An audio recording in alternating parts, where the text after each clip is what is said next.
Thank you all for coming out today. I hope you're having a great Dreamforce conference so far. My name is Jim Cavallari. I'm the Chief Trust Officer for Salesforce.com, and I've been with the company for a little over 10 years and seen the meteoric rise from a small company with a novel idea to really the player that we are today in enterprise software. I've had a lot of different roles over the years, but for the last few I've really focused on the aspects of trust for our business. So both the security, the things that we're doing to protect your data while it sits in our cloud, and also making sure that we implement the features that you're able to use to make sure that you're securing your data commensurate with the sensitivity of what you're storing with us. So I'm going to go through a bunch of that today. I have a lot of material. Hopefully I'll answer most of your questions, but if not, we do have 2 microphones that I'd encourage you to use. Feel free to ask questions, but I would rather do that at the end if at all possible. So thank you very much, and why don't we get started? So I'm going to talk about protecting your business with the cloud.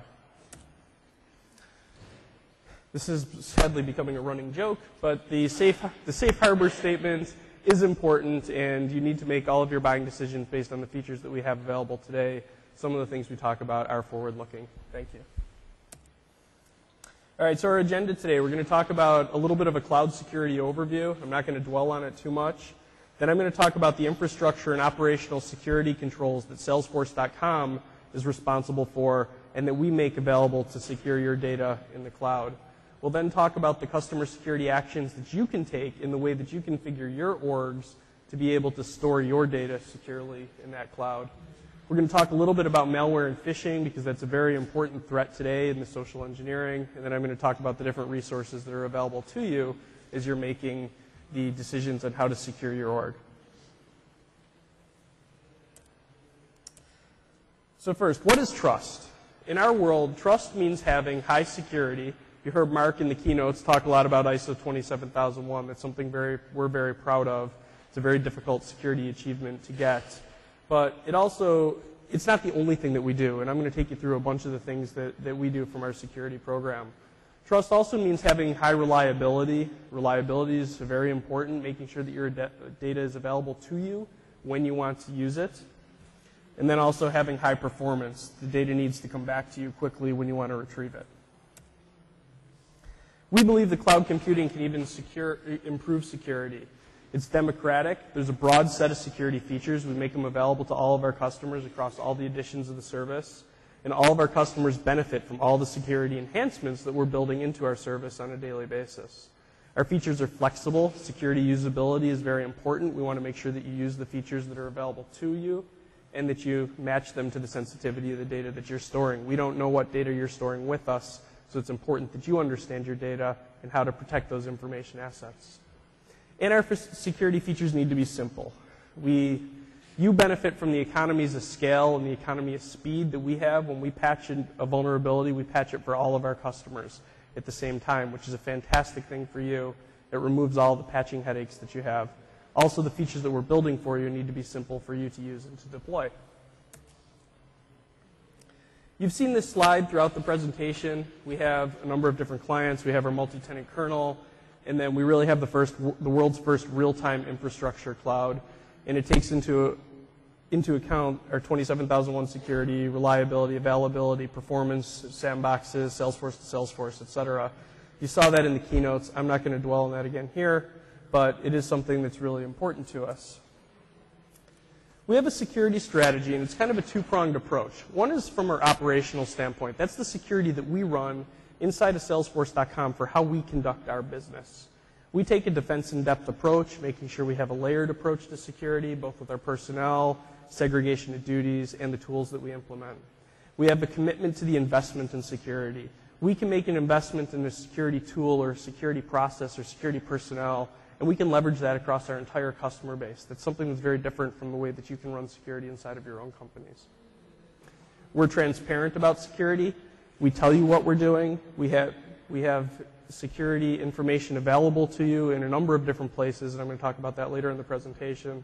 And then we partner with the industry. It's really important to make sure that we have the best tools, the best vendors, the best processes, et cetera, to make sure that we're doing everything we can to secure your data in the cloud. From a product security standpoint, there's a lot the same, but also we want to be a leader in the cloud computing security space. For example, we're the first vendor to have achieved ISO 27001 security in the cloud computing space. We've been pioneers in offering security features that you can implement inside of your orgs to be able to secure the data that you have, and we'll talk about some of those. We offer a wide breadth of options. Again, we're committed to security usability. Security is useless if you can't implement it and make it work for you. We're transparent, and we partner with our customers. We really do want to hear your security needs and what you'd like to see inside of our service. Infrastructure and operational security controls. So first, let's talk about what is a trust team. So I'm the Chief Trust Officer. That's kind of an unusual title. You probably won't find it in too many other companies, if any. To us, what that means is I'm responsible for information security, which is all of our policies, procedures, processes, security awareness training, et cetera, that we use internally to manage our business. I'm also responsible through my team for our products security, so making sure that we implement the features in our service that are usable for you to secure your data, and also making sure that the service is secure from the different types of threats that happen on the web every day. I have dotted line responsibility for our privacy organization. Our Global Privacy Council is actually in the room here with us today. Actually, most of my team is here today.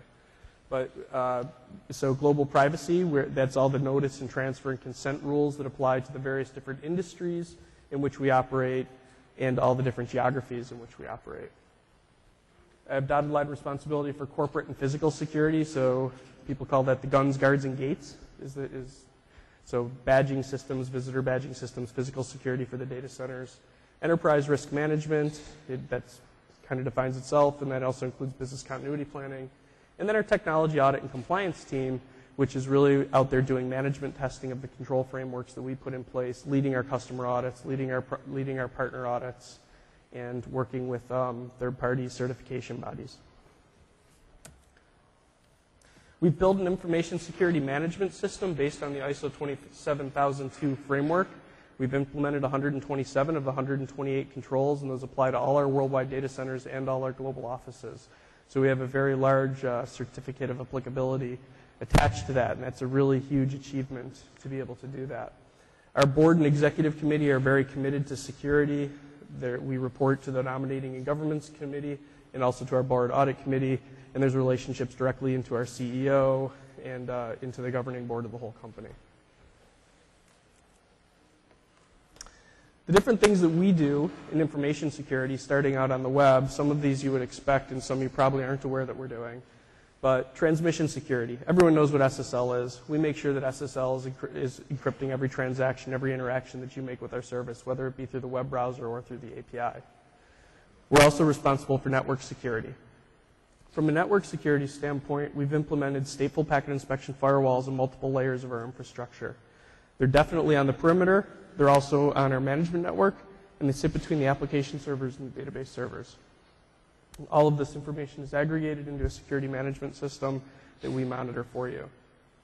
We also manage host security. We only use 2 operating systems in our environment. We use Linux and Solaris. We harden those operating systems. We deploy the servers.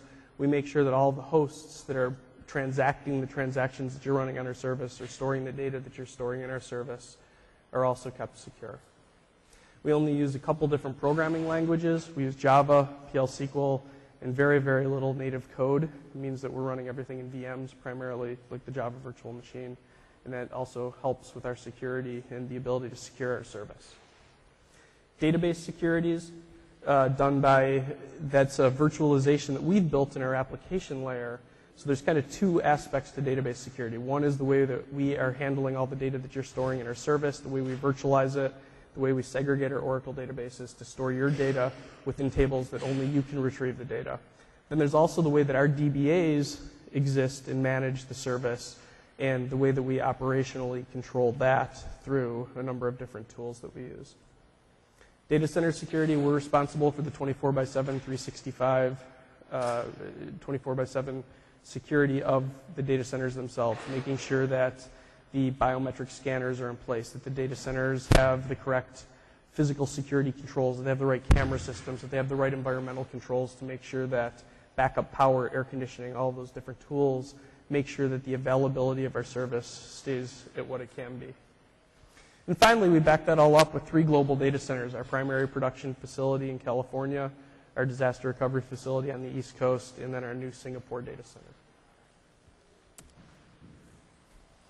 Operationally, when we've got what we do is the people that we hire that are entrusted to manage your data, they go through a pretty rigorous background check that we run as part of our process. We make them manage the systems through secure workstations that are on a private management network, and those use an RSA two-factor authentication system separate from our corporate one to allow them access into those machines and then through to the data centers where they manage our service. We use a combination of bastion hosts and proxy servers to allow them to have that sort of access into the service to be able to manage the system. And all of our systems and devices and the way that we manage our personnel is done through a least privilege access setup. We perform vulnerability assessments on at least a 3-time-a-year basis. We do 2 different types of vulnerability assessments. One is at feature freeze. For every time we release a new feature, we've done the threat modeling as part of our security development lifecycle.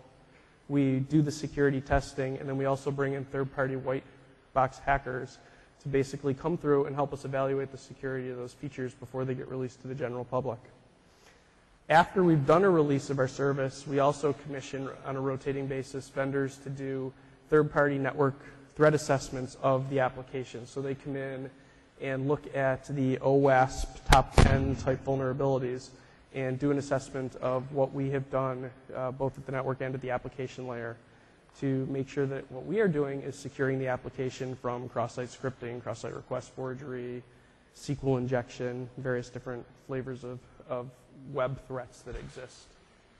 We run a security monitoring and management system. We actually run 2 of them in parallel. One of them is set up to aggregate all of the syslog events across all of the devices, all the servers, the activity of the sysadmins, et cetera. All that information is logged, and we look for correlated events in that where somebody might be doing something that they're not supposed to be doing in the management of the system, and also correlate that against the actual firewalls, IDS systems, et cetera.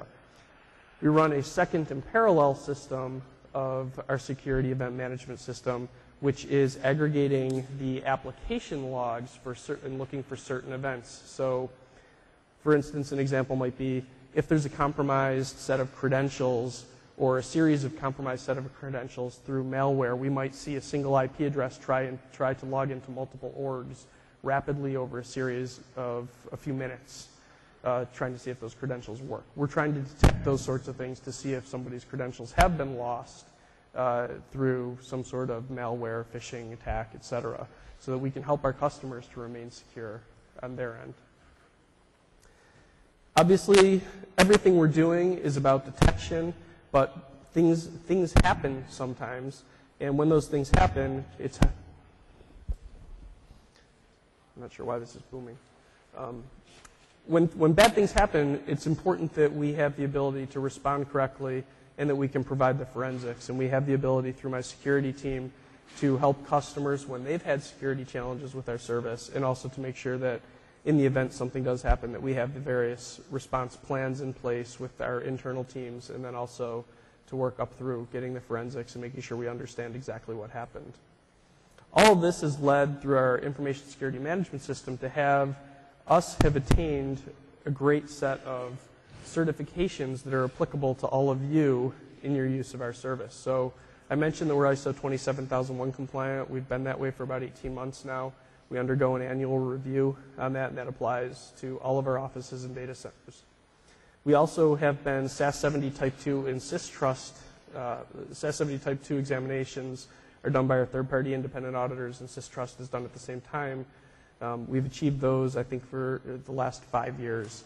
And we undergo those actually twice a year for all the public companies that use our service. So we have those for inputs into your Sarbanes-Oxley processes. We are certified under the U.S. Department of Commerce's European Safe Harbor program, and that's also certified by the Trustee organization. And Trustee also certifies our privacy statement. And this past summer, we became certified under JIPDEC under the Japan Privacy Mark, which is another great achievement for our Japan office. We have a multi-tenant kernel And what that basically means is all of our customers' data is stored in the concept of a pod. And your data is commingled with our other customers' data. This allows us to get scale out of the service by placing all of our customers into manageable apartment buildings, if you will, where we have some large tenants, some smaller tenants, some medium-sized tenants, and we manage those apartment buildings for you. I have a slide here, and I'm going to go through this, but it's kind of interesting because a lot of people ask, and we don't normally talk about it, but how does our multi-tenancy actually work? How do we implement the virtualization in our service? So this is probably the most technical slide that I have in my deck, but I'm going to take you through it. When a user comes to Salesforce.com and they log into our service, they enter a credential, and that can either be username and password, which is our native authentication, or one of our other authentication mechanisms, which I'm going to talk about in a couple minutes, whether it be delegated authentication or SAML-based authentication. We then issue you a secure session token, and that session token is sent back and forth by the browser with every request that's made to our service. That session token maps to what we call user context inside the Salesforce service. User context includes the organization that you belong to and who you are inside of that organization. The organization that you belong to is how your data is encoded inside of all the tables that we use in Oracle. So we have every record of every table has an org ID on it, and that's a base 62 encoded char 15 for those of you that really want the nitty-gritty of how this works. Every query that's created by our service includes a where clause on it that includes that org ID and your user ID. The org ID separates your data from other companies' data. The user ID sets up the sharing model for what you're allowed to see within your organization's space. When you've logged in, we also create something that's called the client hash validator, which is a hash value of your organization ID, your user ID, it's your org ID, your user ID, and your session ID. And that's sent back to your browser on login and stored in what we've created as a JavaScript firewall. So every page that we render, we go through, our SQL automatically appends the org ID and the user ID to the where clause of the query, retrieves the rows, validates that the rows still match the session that's requested those rows, strips that off, creates the print statements, and sends that data back to the browser. It also recalculates the client hash validator value and sends that back to the browser also. If the JavaScript firewall doesn't match on that value for some reason, then it logs you out immediately. If it does, then you will get a page rendered back that includes your data. So there's a bunch of checks along the way that I'm not going to go into about how we make sure that the where clause is always appended through our dynamic SQL generator. And we have tools that are looking inside of the SQL cache and things like that. But really, that's the most important thing that we do is get the org and user context correct with every request. So for everything that we've done, there's a lot that we can ask you to do also and that you can configure inside of our service. So I'm going to talk about our sharing model, CRUD access, authentication, identity confirmation, trusted networks, different things about login history and setup audit trail that are interesting to you, history tracking, our compliance BCC feature, sandbox environments, encrypted custom fields, different user permissions that you can configure, and other different things that you can turn on. So let's go through each of these. So first, how many of you are familiar with our sharing model? How many of you use a private sharing model? Very few. Any hybrids, public and private? Or inherited through role hierarchy? Okay. So for those of you that aren't familiar with the sharing model, what that allows you to do is set up within your org who can see what data. And it's a very flexible model. You can make everything public, where everything that's submitted to our service, all of your employees can see inside that org. So it's not public outside your user base, but it's public to the users that you have using your org. You can also set it up as, you can control read-write access to it. You can set a private sharing model to it so that you can only see the records that you submit, or you can override different things with sharing rules and have groups of people that are shared to various content. It's a very flexible model, and it's really designed to allow you to be able to create a model of least privilege access so that not all of your data is exposed to everybody inside of your companies, should you choose to set it up that way.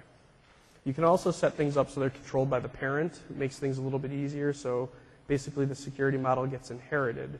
So if you create an account and you own that account, then you would own all the contacts that go with that account, no matter who creates them. You can configure CRUD and field level security. So CRUD is create, read, update, and delete.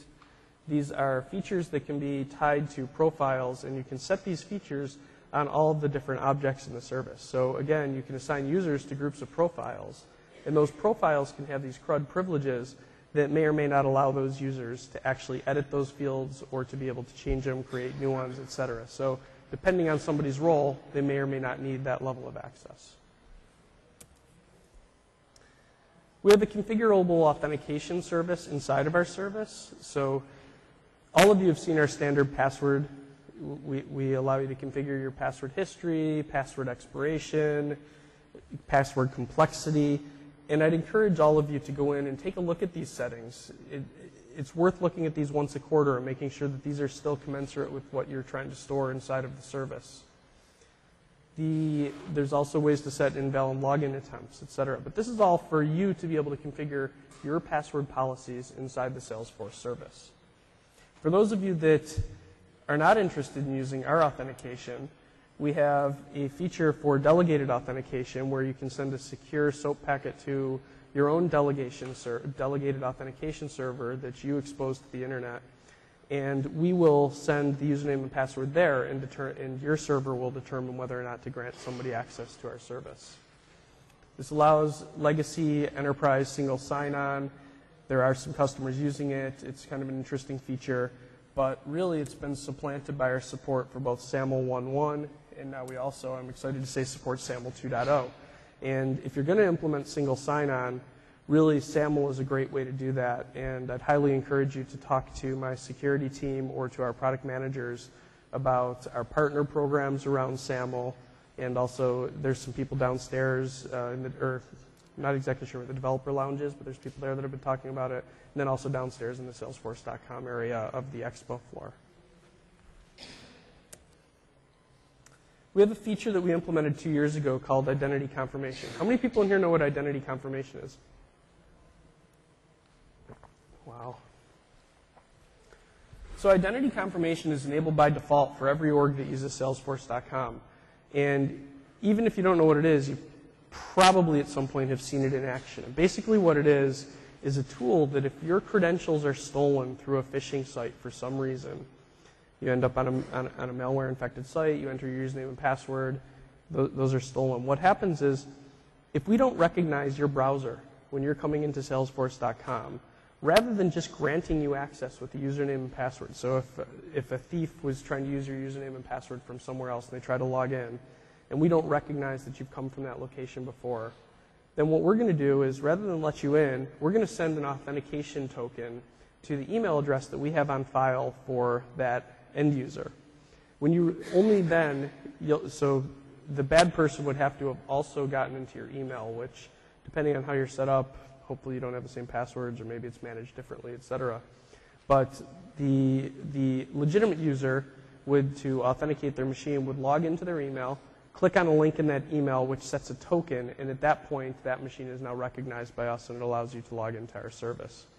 So basically what that means is there's now 3 components that are needed for anybody to be able to log into our service that's not authorized. You would need a valid token, cookie, if you will, and a username and a password. So phishing sites can't capture tokens, but malware can. So we do some things to rotate that token when you log in to really shorten the window of which that token is valid for the login.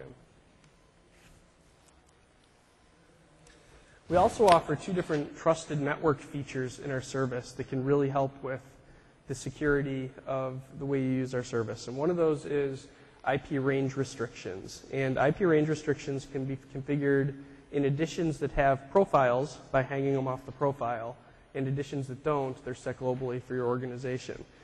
What that means is if somebody's got IP range restrictions set, we will not allow a login from an IP that's not part of the range that's configured for that user to be able to log into the service. So again, this is a great defense against any stolen credentials because in addition to having the username and password, they'd actually have to be on a known network that you're allowing to access your org for Salesforce.com. So we highly recommend that if you can implement IP range restrictions, that's a great way to increase your level of security for your organization. We also have a feature called trusted networks. Trusted networks are networks that are known and configured by you inside your org for which we will not challenge you with identity confirmation. So if you know you have 10 remote offices throughout the world and you don't want to use IP range restrictions, but you also don't want to force your users to be challenged with identity confirmation from your own offices, you can configure those inside of the trusted networks. I would actually recommend that from time to time everybody goes back and looks at their trusted networks and actively manages these. You can pull out old networks. We've seen people go in and do things like add all of AOL or all of Comcast. Probably not helping your security if you're doing things like that. So you might want to go back from time to time and revisit how you're configuring your trusted networks. Another good thing for administrators to do is to monitor their login history. It's very important that you know the activity that's happening in your service. We make this available to you under the Setup tabs. Login history includes the username, when, the IP address from where they came, and certain other metadata about the users that are trying to log into the service. We store 180 days of login history in the service. You can download it in an Excel CSV file. You can archive it for your own forensics if you'd like to do that, and if your compliance office recommends that you do something like that.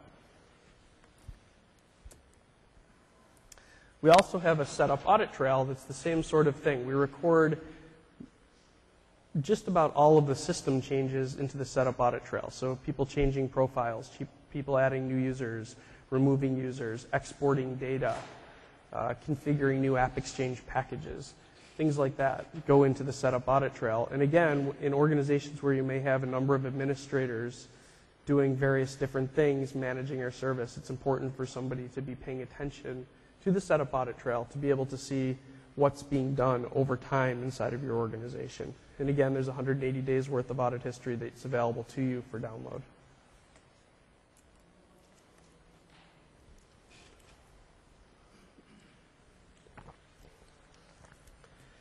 We have another feature called history tracking. History tracking can be configured on just about all the objects in the service. And what this allows you to do is record edit events on records. So it won't record read events, but it will record edit events. And what it'll allow you to see is for the objects being tracked, you will see the original value, the new value, the date and time, and editor of that value. So if you have a compliance characteristic that needs to be managed for a specific field on a record, this is a great way for you to be able to track the changes that are happening on that object. We have a compliance BCC feature. This is not widely implemented, but I'm afraid it might also be because it's not widely known. What compliance BCC does is it's an override that the admins can set that every email that's sent out of the Salesforce.com service will be BCC'd to a compliance mailbox that you set up inside your corporate network.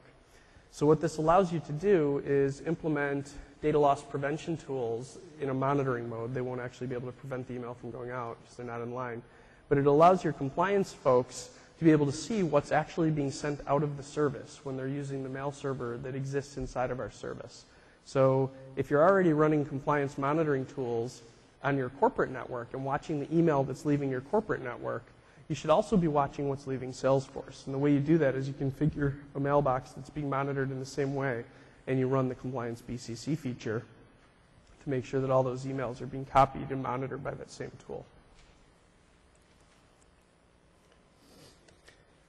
How many people here use Sandbox environments? Terrific. All right, that's great.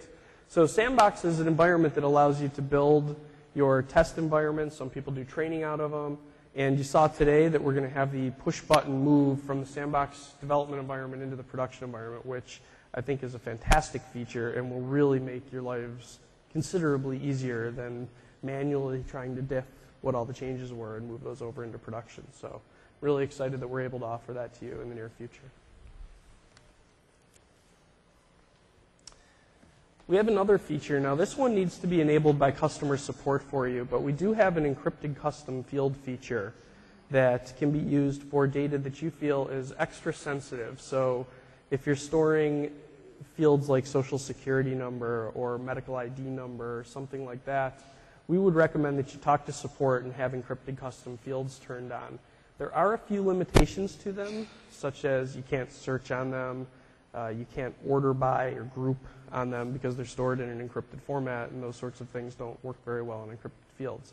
So they're mainly carried as details on records that already have primary important keys on them. But what it allows you to do is to have that data stored encrypted at rest inside of our database. And there's permissions that you can set for your users about who's allowed to see encrypted custom fields. So you can really narrow down who's got access to those sensitive data fields. The encryption's done using AES 128. It's basically a two-part key. There's a key that when we enable this feature for you, there's a key for your org stored with your org data against which all your data is encrypted. But that key is stored inside your org encrypted by a master key that we keep in a wallet. And that master key is obfuscated by bytes that are released as part of our code. So no Salesforce employee has access to all three pieces of that. Some have access to as much as two of them, but it would be extremely difficult for any employee of ours to get through the path of deobfuscation, decryption, decryption to get to your data. And that includes even our DBAs who have to, by definition, have access to be able to manage the service for you.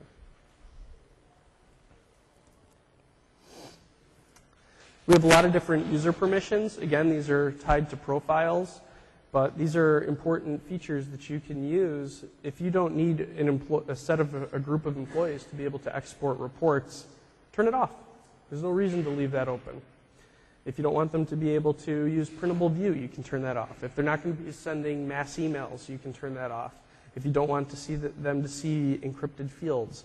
These are all different features, and I know it's a lot, and there's a lot you can configure, but that's really a testament to the breadth of features that we offer to make sure that our service matches the needs of our very varied customer base.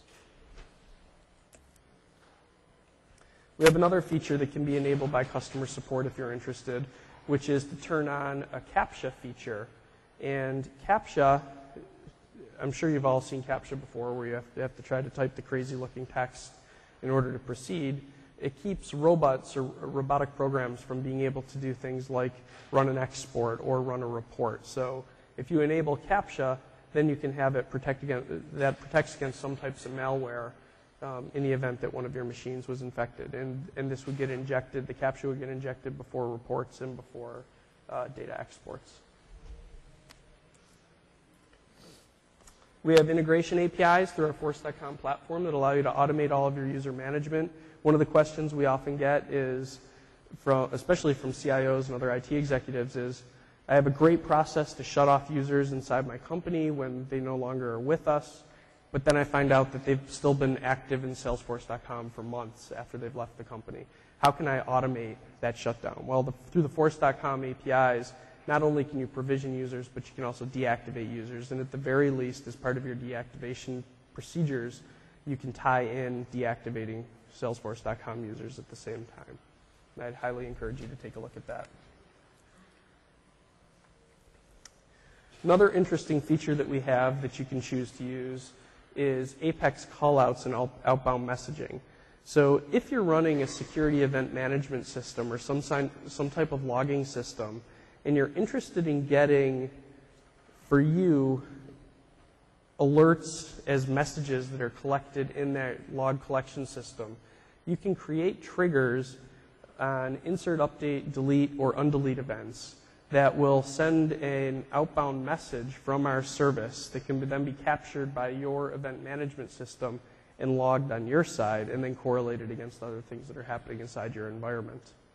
This isn't to replace a full syslog-like service from us, which we don't offer, but for certain types of records that are really interesting for you to track, certain types of changes to, this might be a useful and creative way for you to use a feature that exists in Salesforce.com to follow what's happening on that feature. And finally, my security team built a security health check application. Has anyone here seen it? Ah, one. Do you have it installed? I was looking at it last night. I was visiting with your one of the guys that was showing it to me. Wednesday. Not to put you on the spot, but what do you think? I think it's pretty cool. Like it's a new way of thinking about security that's much more social and practical. Great. Just about downloaded it. Can't Okay, well, thank you. So basically what we've built is we've built a security health check tool that's available through Force.com Labs out on our App Exchange. And you can go to our App Exchange. If you just search for security, I think it comes up towards the top of the list. And you can install this application inside of your org, and it allows you to run a security scan where we look at all the different security settings across your org and score you based on kind of a weighted importance that we've set up for which security features you're using. You can also adjust the weightings. So for instance, if you're not using IP range restrictions and you're never going to use IP range restrictions, you can remove it from the weighting. Or if you think that that's a really important feature for your org, you can increase the weighting. You can run this tool whenever you want to, and we store the results in other objects. So you can go back over time and look at how you're doing with security inside of your org on a historical basis. So you can compare what's happened in the past to what's happened in the future. You're also able to readjust the weightings and rerun the calculated scores and dashboards without changing the raw data to see how adjusting the weightings affects your overall security score. We have a number of folks from my team here that are, why don't you put your hands up, security team. Thank you, that have been working down in our booth. We have a disk hanging over the Secure Cloud booth, and they can show you the security health check application down there and some other security tools that we are debuting here for you. I highly recommend that everybody goes down there, introduces themselves, and takes a look at this tool, because this will really help you. And we're also looking for feedback because we can add new features to this also. So, malware and phishing. Social engineering is still a serious threat. How many people have had trouble with malware and phishing in their organizations? Yeah, I'm not surprised. It happens. And despite everything that you do, people still have an inclination to open emails, click on links, open attachments, etc. And we know that the social engineering threats are getting better, more targeted, more friendly in ways that make it more deceptive and more difficult to detect for the end user. So basically what happens with malware is somebody receives an email, link, an IM, etc. They click on it, they click on the attachment, and some sort of small malicious piece of software is installed on their PC, and that malware starts to track and steal data. And it can steal things like the Salesforce credentials.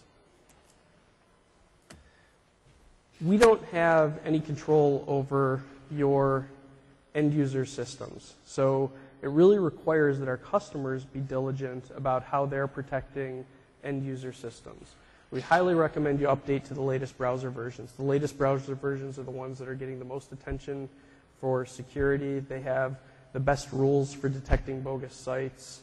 They get the earliest patches for security patches. So whether you're using Firefox, IE, Safari, or I probably should have Chrome on there also, whatever browser you're using, you really should make sure that you're updating to the latest patches and that your end users have those.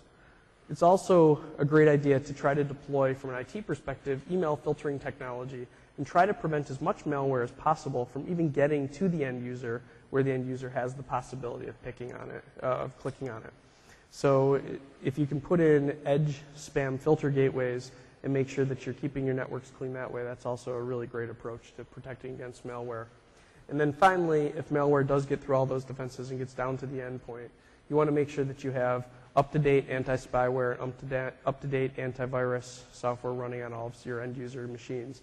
Again, there's not a lot we can do to help you with securing the endpoint itself, but it's important for us to point out that for cloud computing to work, the endpoints do need to stay secure also.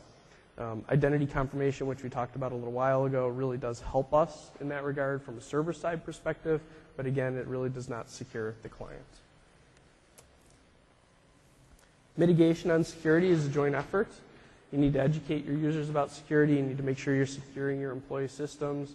And you need to really pick and choose the customer security controlled features that I just went through to make sure that you're choosing the ones that line up with the sensitivity of the data that you're choosing to store inside of our service. And again, because Salesforce tends to grow inside of organizations, new departments come online, new data gets stored, new data elements. It's got a lot of flexibility, and it's really worth going back and revisiting from time to time because your needs may be changing in how you use Salesforce, and those might change the data, what level of sensitive data you're storing inside our service.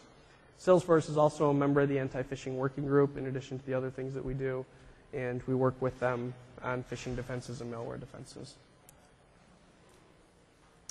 Salesforce makes a number of resources available to all of our customers. We have a security implementation guide. Has anybody seen the security implementation guide?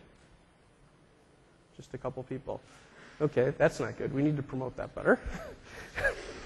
The security implementation guide can be found if you go into the help and training section when you're logged into the service and search for security implementation guide. And what it is it's a single help manual that you can download that talks about all of the different security features that I went through and how to actually enable them for your organization and what all the various settings are that go with them. So our user guide obviously has gotten to be quite robust over the years as we've added features. So what we really did is we pulled all the security implementation features into one place to make it easier for you as security professionals or IT professionals to implement those features. We have a trust site, trust.salesforce.com. In addition to the trust site having current system status, system performance information on it, we also have sections on privacy, so the various different global privacy regulations, notice, transfer, consent, etc. And we have a security tab, and that has access to our webinars. It gives you access to security@salesforce.com, which is the email address that you can use to interact with us. And we also provide up-to-date security information should there be a threat that's targeting our customer base. So it's a good place for you to look to get real-time, transparent information about security at Salesforce. We have a developer site, developer.force.com. We've been writing a number of white papers and putting those out on the developer site. So if you're using things like our force.com APIs or Apex programming language and developing on the service, I recommend that you go to the developer site and take a look at the best practice white papers that we're writing about various aspects for that. We also have created some webinars that are important for you to view, and those cover some of those same topics that the white papers do. We have online help. Our professional services organization is available to help you if you need consulting and you would like to get more detail about how to secure your organizations.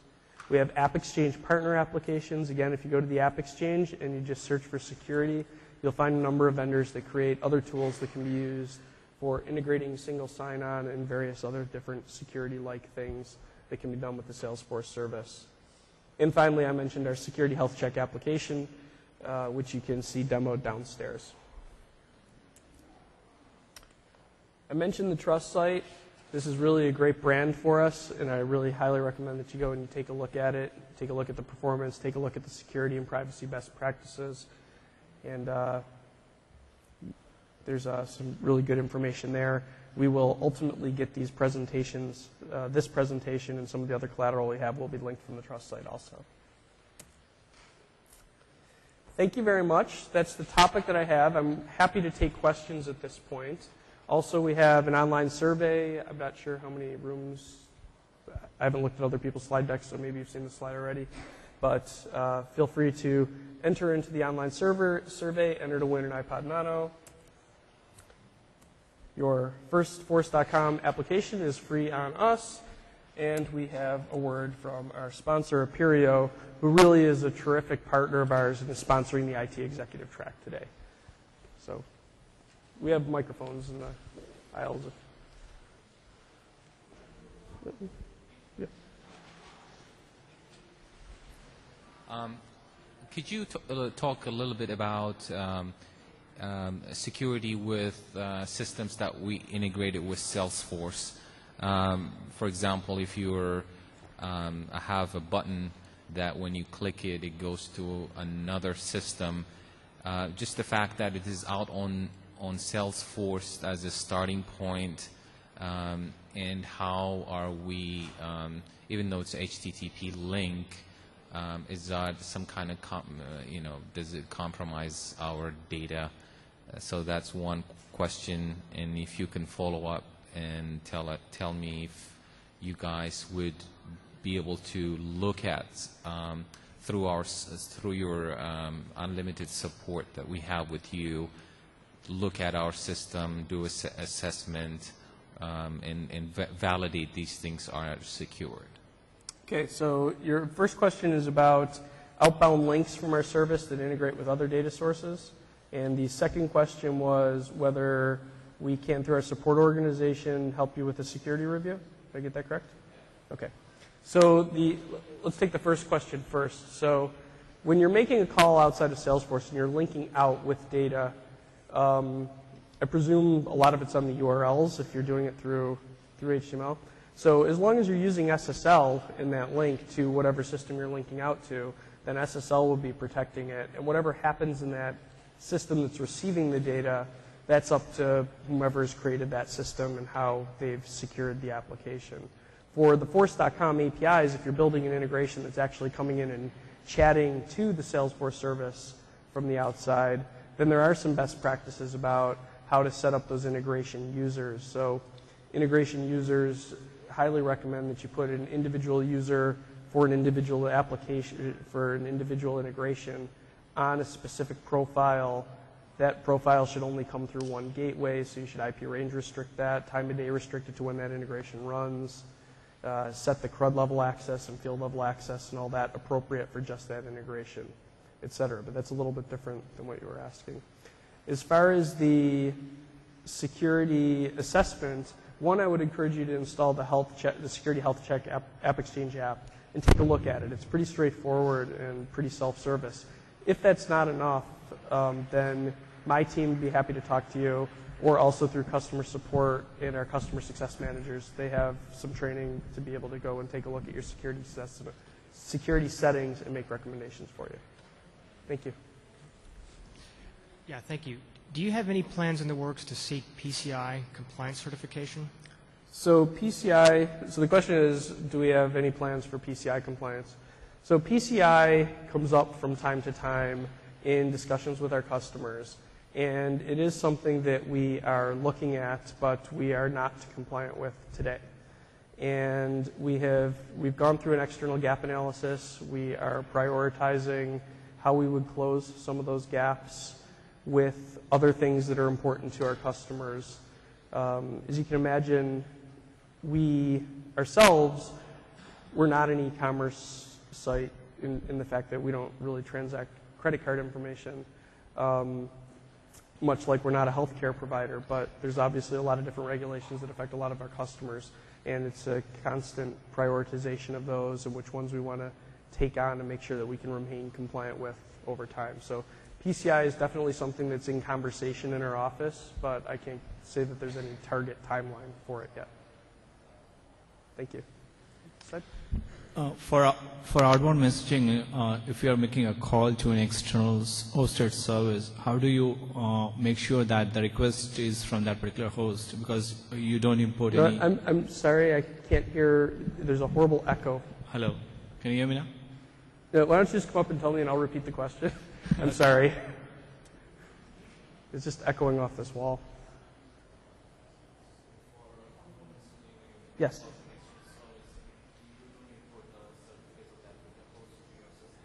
Correct.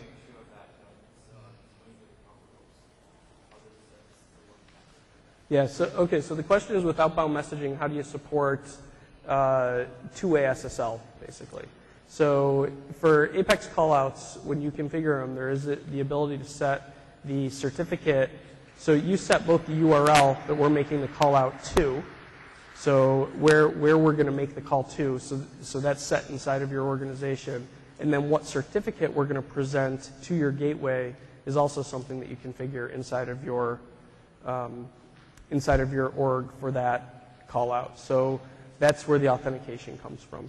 So can we import those certificates into our org?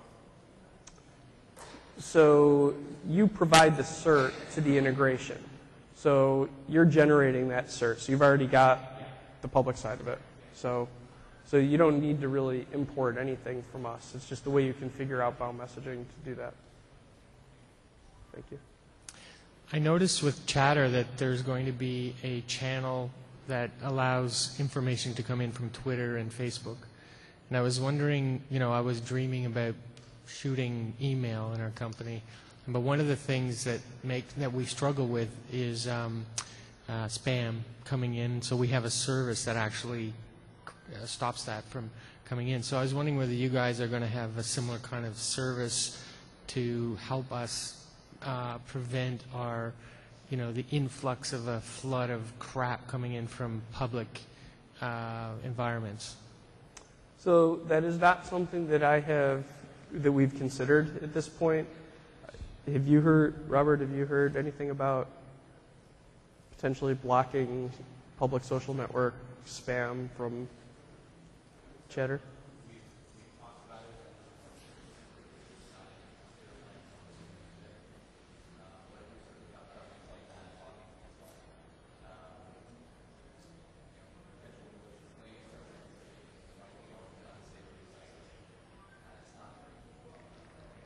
So yeah, Chatter is very new for all of us, and we've been really focused on making sure that the whole object model follows the exact same object and sharing and security privileges, so that no user can see something that they shouldn't have had access to through the sharing model because it shows up in Chatter.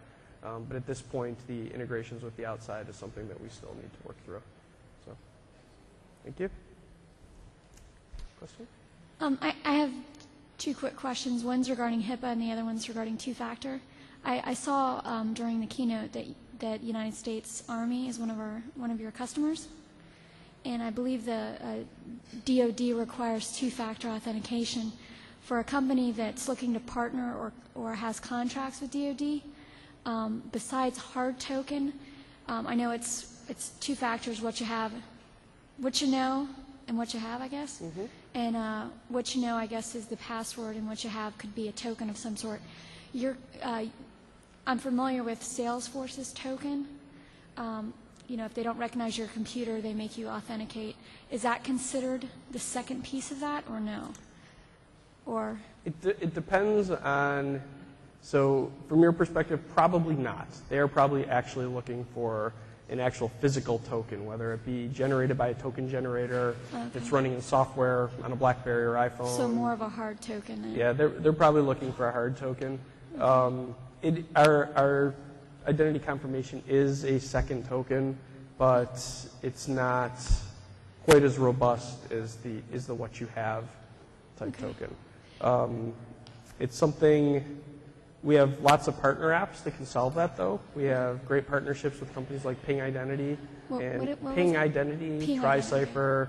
They're all out on our MyOneLogon. They're all out in the App Exchange. Okay. It's worth taking a look at because each of them has various ways of approaching two-factor authentication and using either delegated authentication or SAML in our service to replace our normal just username and password feature. Okay.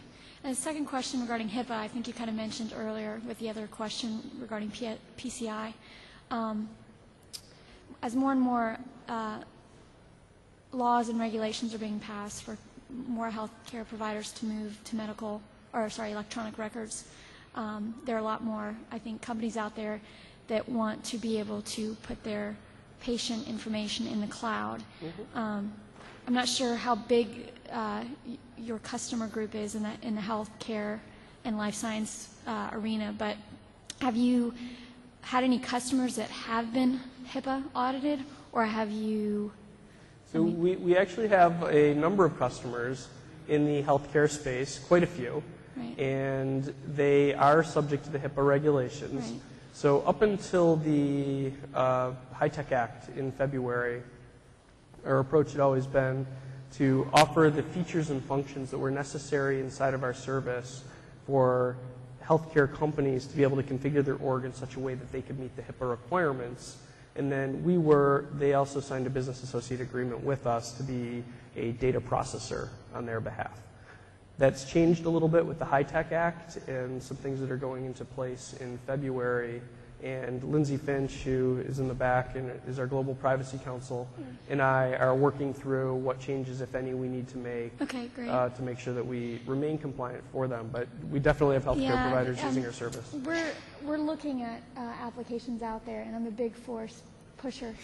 And I'm trying to get our CIO to kind of jump on board, and that's one of his main concerns. And I haven't been able to find much documentation out on Salesforce regarding. Yeah, there's not a HIPAA lot of specific. external documentation, but we'd be happy to talk to you about it directly. Great. Yeah, I've tried mapping the technology and the physical rules against what Salesforce has to offer, but it's been a little bit difficult. Thank you. All right, any other questions, comments? All right, thank you all very much for coming out today, and enjoy the rest of the show.